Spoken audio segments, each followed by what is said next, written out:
ঢাকায় জাতিসংঘের মানবাধিকার হাই কমিশনের অফিস স্থাপনের আনুষ্ঠানিক ঘোষণা দিয়েছে অন্তর্বর্তী সরকার। এরপর থেকেই বিষয়টি নিয়ে দেশে চলছে উত্তপ্ত বিতর্ক। ৩ বছর মেয়াদী এই উদ্যোগকে এক পক্ষ দেখছে মানবাধিকার রক্ষার গুরুত্বপূর্ণ সুযোগ হিসেবে, অন্য পক্ষ সংখ্যা প্রকাশ করে বলছে এটি দেশের ধর্মীয় ও সাংস্কৃতিক ঐতিহ্যের উপর হস্তক্ষেপের একটি নতুন মাধ্যম।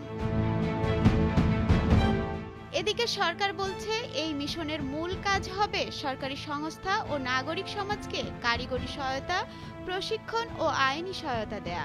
বিশেষত গুম, বিচার বহির্ভূত হত্যা, রাজনৈতিক নিপীড়ন, বিগত সরকারের সময়কার এমন গুরুত্বপূর্ণ মানবাধিকার লঙ্ঘনের ঘটনার সুষ্ঠু তদন্ত ও জবাবদিহিতা নিশ্চিত করাই এই অফিসের অগ্রাধিকার। মানবাধিকার কর্মীরা বলছেন ২০২৪ সালের গণ অভ্যুত্থান বা সাম্প্রতিক গোপালগঞ্জের হত্যাকাণ্ডের মতো ঘটনার নিরপেক্ষ তদন্ত তখনই সম্ভব যদি দেশে আন্তর্জাতিক মানদণ্ডে নজরদারি ও রিপোর্টিং এর ব্যবস্থা থাকে। তারা মনে করেন শিশু অধিকার, নারী অধিকার থেকে শুরু করে বিচার বহির্ভূত হত্যার মতো গুরুতর অভিযোগে নিরপেক্ষতা ও আন্তর্জাতিক নজরদারি দরকার। দেশে মানবাধিকার কমিশন থাকলে সেটা সহজ হবে।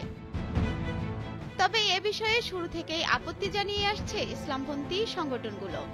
ইসলামপন্থী সংগঠন হেফাজতে ইসলাম, ইসলামী আন্দোলন বা খেলাফত মজলিস সবাই এক বাক্যে বলছে এই মিশনের মাধ্যমে ইসলামী শরিয়া, পারিবারিক আইন ও ধর্মীয় মূল্যবোধে হস্তক্ষেপ হতে পারে। তাদের দাবি, জাতিসংঘের মানবাধিকার হাই কমিশন অতীতে মধ্যপ্রাচ্যে মুসলিম দেশের বিরুদ্ধে পশ্চিমা এজেন্ডা বাস্তবায়নে সহায়তা করেছে।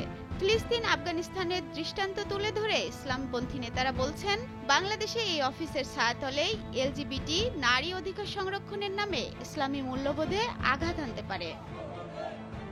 এদিকে ঢাকায় মানবাধিকার কমিশনের অফিস চালু নিয়ে আপত্তি তুলেছেন নতুন রাজনৈতিক দল এনসিপি নেতা সার্জিস আলম। তিনি প্রশ্ন তুলে বলেন, যে কমিশন মধ্যপ্রাচ্যকে ধ্বংস হতে দিয়েছে, মুসলমানদের টার্গেট করে জঙ্গি ট্যাগ দিয়েছে, পশ্চিমাদের সাম্রাজ্যবাদী উদ্দেশ্যকে সার্ভ করেছে, যে কমিশন পুরো পৃথিবী কিংবা মানবতা না হয়ে কয়েকটি দেশ, গুটি কয়েকটি ব্যক্তি কিংবা কিছু গোষ্ঠীর দালাল হিসেবে কাজ করেছে, সেই তথাকথিত মানবাধিকার কমিশন দিয়ে আমরা কি করব? আবার রাজনৈতিক পর্যবেক্ষকরা বলছেন কোন দেশে মানবাধিকার কমিশনের মিশন স্থাপন মানেই সেটি অস্বাভাবিক মানবাধিকার পরিস্থিতির ইঙ্গিত। বিশ্বের মাত্র ১৬টি দেশে এ ধরনের অফিস আছে, যেগুলোর বেশিরভাগই যুদ্ধবিধ্বস্ত বা সংঘাতপ্রবণ অঞ্চল। সেক্ষেত্রে আন্তর্জাতিক অঙ্গনে বাংলাদেশের ইমেজ কিভাবে দাঁড়াবে সেটাও ভাবনার বিষয়। তবে প্রশ্ন হচ্ছে কেনই বা ভয়?